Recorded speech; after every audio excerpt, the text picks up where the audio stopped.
ஆயிரம் அம்மா போடுறாங்க. என்னடா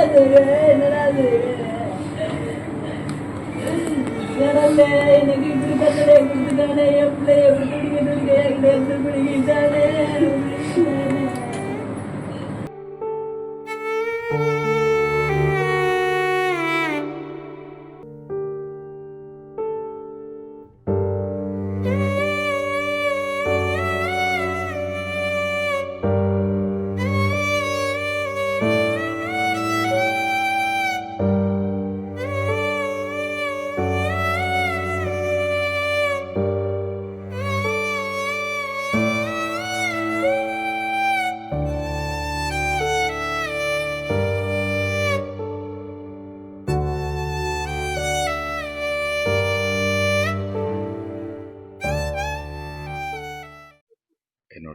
என்னோட இயக்குனர்னு சொல்லணும்.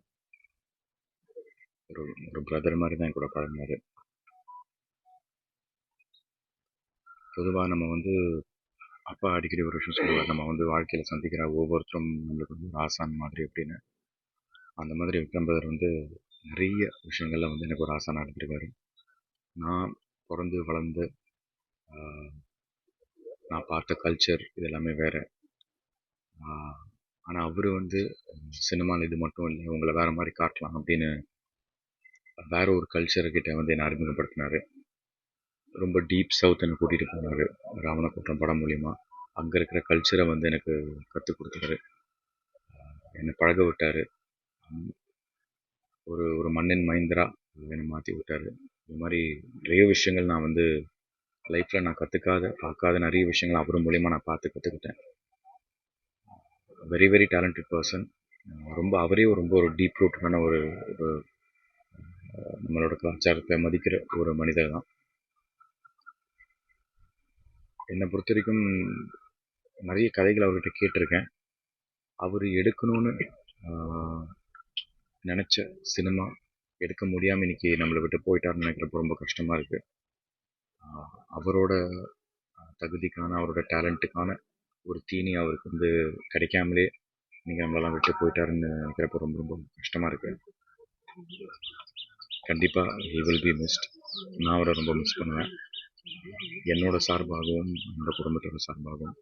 அப்புறம் ராவணக்கூட்டம் படத்தோட ப்ரொடியூசர் கண்ணன் ரவி சார், அவர் இப்போ இங்கே வரவையில் ஃபோன் பண்ணி, அவர் துபாயில் இருக்கிறனால வர முடியல, அவர் ஃபோன் பண்ணி அவரோட இயக்கங்களை தெரிவிச்சுக்கிட்டார். கண்டிப்பாக அவரால் முடிஞ்ச உதவியை அவர் இந்த குடும்பத்துக்கு செய்கிறேன் மாதிரி சொல்லியிருக்காரு கண்ணன் ரவி சார்.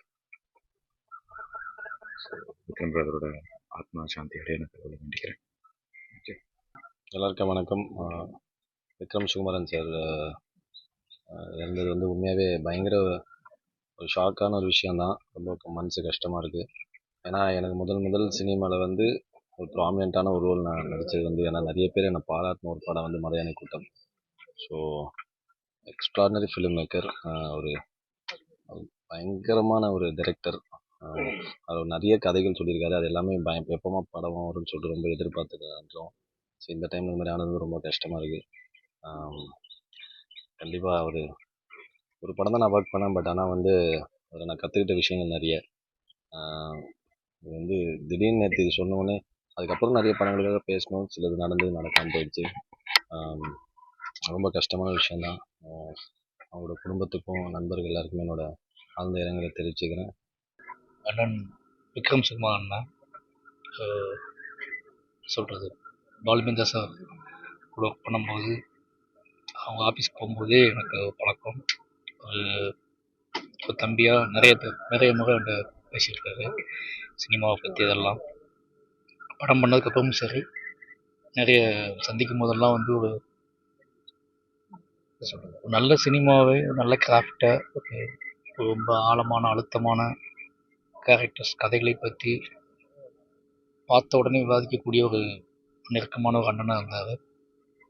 அவரோட மரணம் நினச்சி பார்க்கவே முடியாத ஒரு வழியை ஏற்படுத்திருக்குன்னா அது அவர் நிறைய பிளான் வச்சுருந்தார், நிறைய நல்ல சினிமாக்களை எடுக்கணும்னு ஆசைப்பட்டிருந்தார்.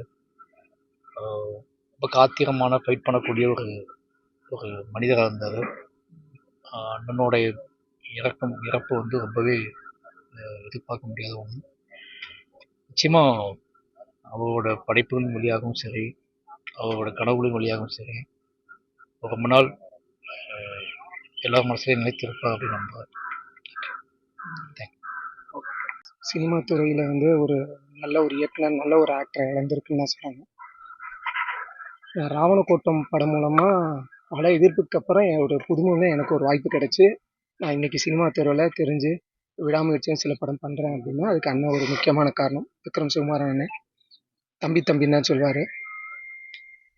ஏன்னா என்ன எடுத்தப்போ ஒரு புதுமுகத்தை எடுக்கணுமா, தேவையா அப்படின்னு சொல்லி என் கண்ணு முன்னாடி நிறைய அழுத்தம் வந்தது. புதுமுகத்தை எடுக்கணுமா, அவருக்கு வாய்ஸ் சரியில்லை, அப்படி இருக்கார் இப்படி இருக்கார், அவர் வந்து மக்களுக்கான படம் தான் கொடுக்குற ஒரு இயக்குனர்னு சொல்லலாம். அவர் வந்து ஃபுல் அண்ட் ஃபுல்லாக வந்து ஒரு அழுத்தத்தை மீறி ஒரு புதுமுகங்களுக்கு பல புதுமுகங்களுக்கு வாய்ப்பு கொடுத்துருக்காரு. நீங்கள் பார்த்துருப்பீங்க எடுத்த ஒரு 2 படங்களில். ஸோ அதில் நானும் இருக்கேன். அவரோட இழப்பு எனக்கும் ரொம்ப இழப்பாக இருக்குது. ஏன்னா ஒரு 2 வீக்ஸ் பேக் தான் என்கிட்ட பேசினார். திருச்சிக்கெலாம் வந்தார், அடுத்த படத்துக்கான தேடல் அந்த விஷயங்கள்லாம் நடந்தது. நானும் அவர் கூட பயணித்தேன். எதிர்பார்க்கவே இல்லை இப்படி ஒரு சம்பவம் நடந்தது. இது ஒரு ஆழ்ந்த இரங்கல் அவங்களோட குடும்பத்துக்கு. ஏன்னா அவங்களும் ஒரு ஃபேமிலி மாதிரி தான் எனக்கு. ஏன்னா இப்போ அவரெல்லாம் சினிமா துறையில் இவ்வளோ வருஷத்துக்கு அப்புறம் எனக்கு ஒரு அங்கீகாரம் கிடைச்சிருக்குன்னா விக்ரம் சுகுமாரன் எனக்கு இல்லைன்னா அது நடந்திருக்காது. பல கோடி நன்றிகள் தான் சொல்லணும். செய்திகளை உடனுக்குடன் தெரிந்து கொள்ள உடனே சப்ஸ்கிரைப் பண்ணுங்க.